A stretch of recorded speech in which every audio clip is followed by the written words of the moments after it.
Welcome to the AFCEA Leadership Forum 5-Question Series. I'm Max Kakis, Defense Editor of Signal Magazine. Our guest today is Scott Suhy, Chief Operating Officer with Greenline Systems Incorporated in Alexandria, Virginia. Before joining Greenline last year, Scott was the co-founder and Chief Operating Officer with Pointabout, a noted mobile development consultant. For more than 15 years, Scott served in a variety of roles with Microsoft, most notably as General Manager of Microsoft Mid-America, and later the Director of their worldwide public sector channel.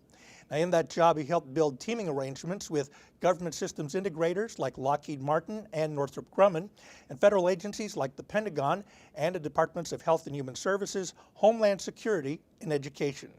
Scott, welcome to AFCEA. Thank you for joining us today. Thanks, Max. Now, I wanted to ask you, your career has spanned sales, marketing, business development, and technology.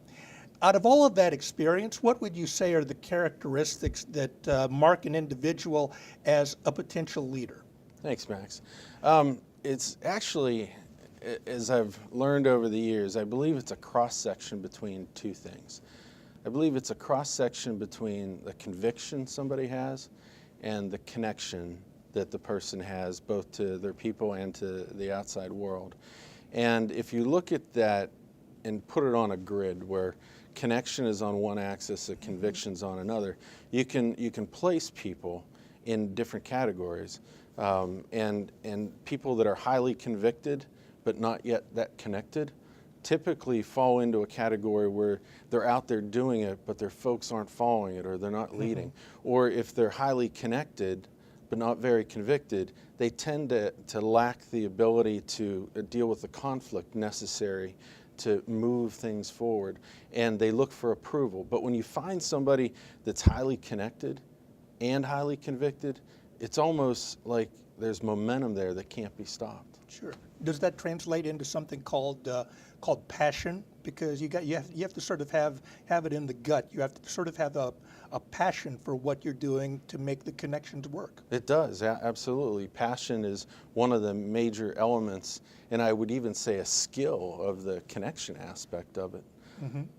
Well, along those lines then, what would you say is the most important skill for a leader to have? You talk about having that passion, having those connections, and having the convictions.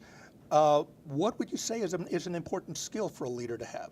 Well, let's break it down a little bit, and let's talk about connection first. So connection, I would say, number one, being self-aware, knowing what you're good at and what you're not that good at, and surrounding yourself with people that are good and much better at things that you're not that great at.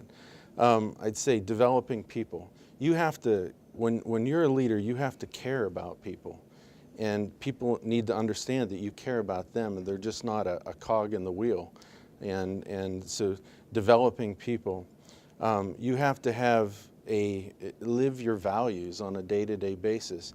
So if you say integrity is important, people will see that integrity is important to you or they won't see it by your actions. Mm-hmm. And then communication skills, which start with listening, I'd say, is one of the most important elements of communication. And if you ever want to figure out how to determine whether or not somebody has great communication skills in an interview, sit them down and ask them to write something, and to see how well that they can convey what's in their head onto a piece of paper, and it'll tell you how well they're doing there. And then if you take the conviction side, and you break that down, I'd say it's what you talked about before. It's the passion.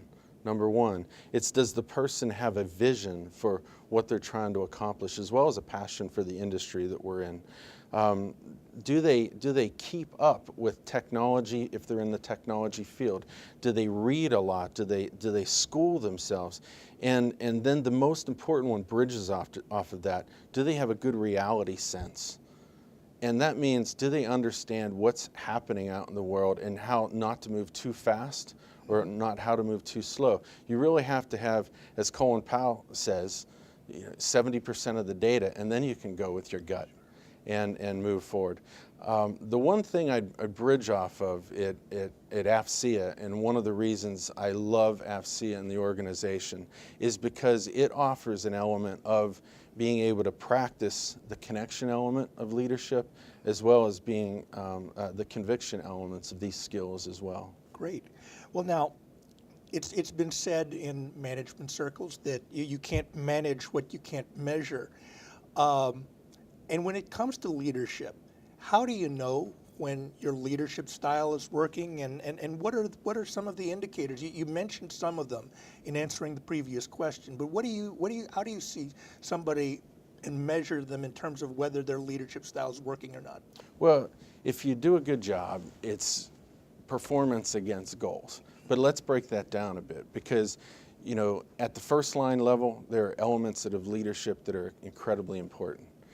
As you move up through the ranks and you begin to manage people and lead people, there are elements that are incredibly important to deal with as well. But performance against goals. But let's talk about somebody that's leading people. There's always an employee satisfaction element, and you can tell how happy the people are that work for somebody. There's the customer satisfaction element. If you're doing a good job with your customer satisfaction is going to be high. These are things that have to be measured as a good part of managerial elements. And then I'd say the last piece is, if you're in sales, for instance, or you're any element to a customer, how well is the organization doing financially? And how well is the margin impact of that financial element? Something we always ask our guests on 5 questions here, and that has to do with your greatest failure, but also lessons learned from your greatest failure. What did you learn from the last time something didn't go the way that you wanted it to go? Max, I spent 16 years working for Microsoft, the largest software company in the world. And at the beginning, I really enjoyed every day. I felt like I was making a tremendous impact. And I went home and I knew the impact that I was making when the company was just a few thousand people. As I moved up through the ranks and I started owning elements of the sales P&L, whether or not it was services or the product, every day I left and I knew the impact that I was making to the organization. But there came a time where I made a personal decision not to continue shaping myself for the company and not doing the overseas assignments that I was being asked to take on, or not doing the product assignments and moving to Redmond. And I did that for personal reasons, because I made a decision that my family being back on the East Coast was a very important element for me. The fundamental flaw in the decision that I did not move forward with is I should have left the company the minute that I knew that the impact that I was making was not felt in my heart. And I knew that, and I knew it for several years, and I should have taken action on that earlier, because the amount of impact I feel like I'm having today and that I've had since that I left and I started building companies, I leave every day just loving what I do, and I wish I would have left earlier. Is that something that came from your gut?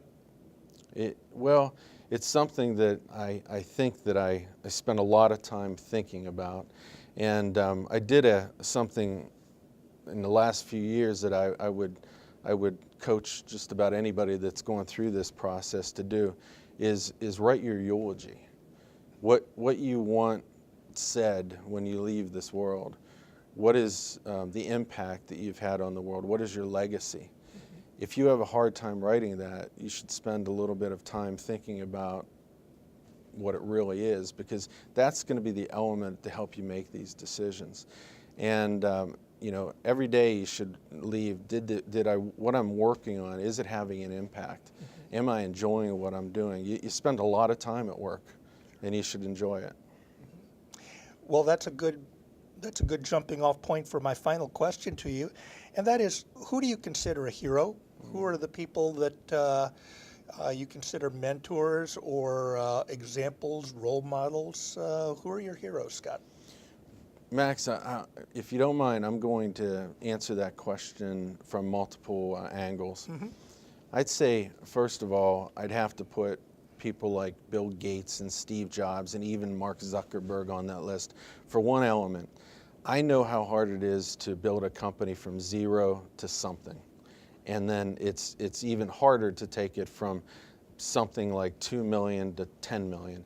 And then it's a whole nother leadership style and skill set to take it from 10 million to 100 million. And then it's a completely different leadership style to go from 100 million on up.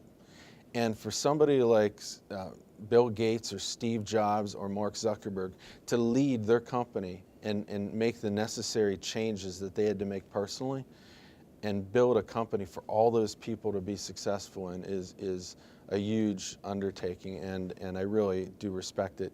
Then I'd back to say that there are hundreds of people in my life that have proven to me that they understand the element of how to treat somebody as a person over treating them as a position number or just somebody that's working for them.